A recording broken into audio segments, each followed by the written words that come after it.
Hello प्यारे बच्चों, आप सभी का स्वागत है हमारे यूट्यूब चैनल पर। तो हम आपको पढ़ा रहे हैं चैप्टर नंबर 1 वैद्युत आवेश एवं क्षेत्र, जिसमें हमने आपको कूलाम का नियम, वैद्युत क्षेत्र की तीव्रता, वैद्युत द्विध्रुव और वैद्युत द्विध्रुव आघूर्ण, ये आपको हमने 5 चीज़ें पढ़ा दी हैं। तो आज हम आपको पढ़ाने वाले हैं वैद्युत द्विध्रुव के कारण तीव्रता ज्ञात करना। तो चलिए पढ़ते हैं।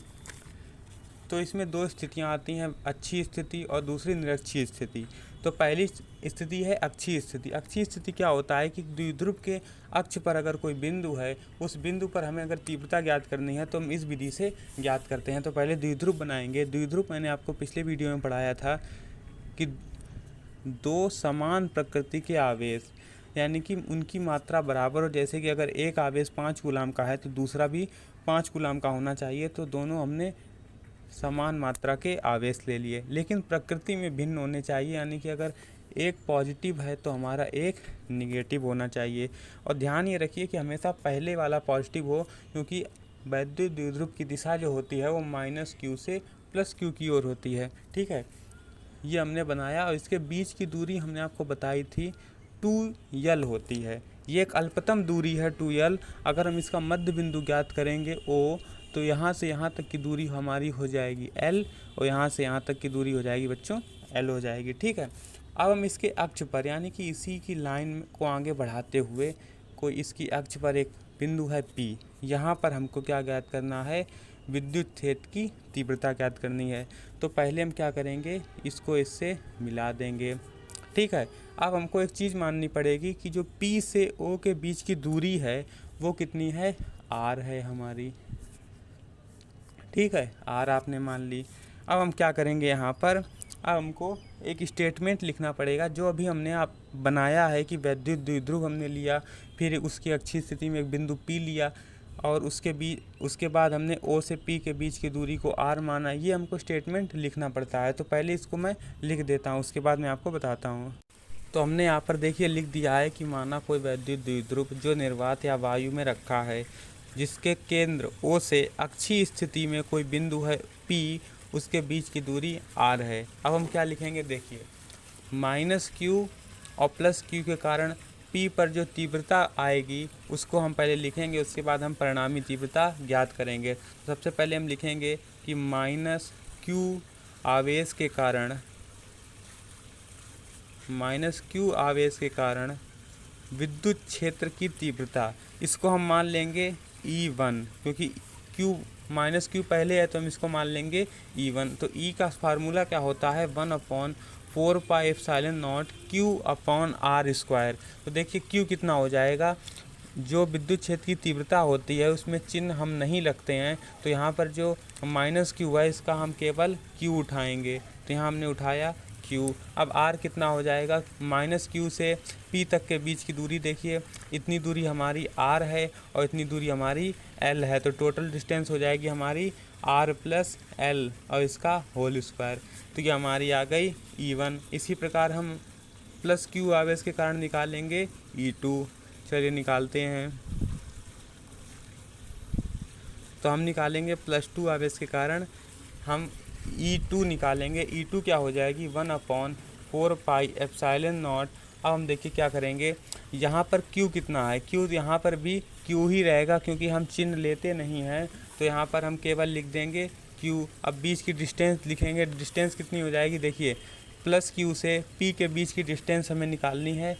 तो टोटल डिस्टेंस हमारी R है, और इतनी डिस्टेंस अगर L है तो इतनी डिस्टेंस कितनी हो जाएगी, टोटल में से आप इतनी घटा दीजिए। तो हमारी यहाँ डिस्टेंस हो जाएगी R - L का होल स्क्वायर। ठीक है, तो हम निकालेंगे परिणामी तीव्रता E निकालेंगे। तो यहाँ लिखेंगे हम परिणामी तीव्रता कैपिटल E।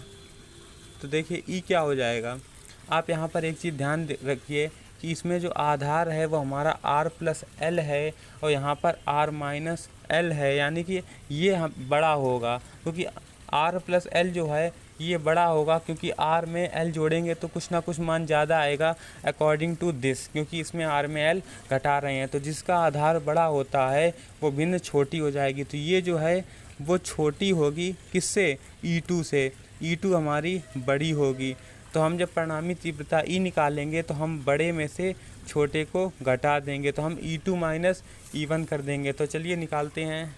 तो यहाँ हम लिखेंगे E2 माइनस E1 करेंगे। तो देखिए E2 और E1 में एक चीज़ दोनों कॉमन है कि 1/4 पाई एप्सिलॉन नॉट दोनों जगह है, आप देख लीजिए, और Q भी दोनों जगह है। तो हम इतना कॉमन ले लेंगे, कितना कॉमन लेंगे, E बराबर हो जाएगा 1/4 पाई एप्सिलॉन नॉट इंटू यहाँ पर हो जाएगा Q, और जो बचेगा वो हम लिख देंगे, बचेगा क्या, 1/r माइनस एल का whole square minus 1/r plus L का होल स्क्वायर। ठीक है, ये हो जाएगा। ठीक है, तो ये हो गया। अब हम क्या करेंगे, यहाँ पर देखिए अगली लाइन में हम करेंगे Q/4 पाई एप्सिलॉन नॉट, ऐसे ही रहेगा। उसके बाद हम एलसीएम ले लेंगे। एलसीएम नीचे क्या आएगा, r minus L whole square into R plus L whole square, ये एलसीएम आ गया। उसके बाद क्या आएगा, उसके बाद ये वाला पोर्शन इधर जाएगा माइनस ये वाला पोर्शन इधर जाएगा। तो जब r प्लस एल का होल स्क्वायर यहाँ लिखेंगे तो हो जाएगा R square plus L square plus 2RL, minus करेंगे तो जब ये वाला पोर्शन यहाँ जाएगा तो इसके चिन्ह बदल जाएंगे। तो ये हो जाएगा R square minus L square plus के 2RL। अब यहाँ पर ये देखिए आर स्क्वायर से आर स्क्वायर कट जाएगा और एल स्क्वायर से एल स्क्वायर कट जाएगा, तो हमारा बचेगा क्या, वो देख लेंगे, Q/4 पाई एप्सिलॉन नॉट, ऊपर बचेगा 4RL और नीचे क्या बचेगा, ध्यान से देखिए नीचे यहाँ पर देखिए ये r माइनस एल का होल स्क्वायर है, ये r प्लस एल का होल स्क्वायर है। तो हम इसको ऐसे भी लिख सकते हैं r minus L into R plus L का होल स्क्वायर, और ये a square minus B square का फार्मूला होता है। तो फाइनली हमारा बन जाएगा r square minus L square का होल स्क्वायर। ठीक है, अब हमने आपको शुरू में बताया था कि जो 2L है वो हमारी क्या है, अल्पतम दूरी है। क्या है, अल्पतम दूरी है।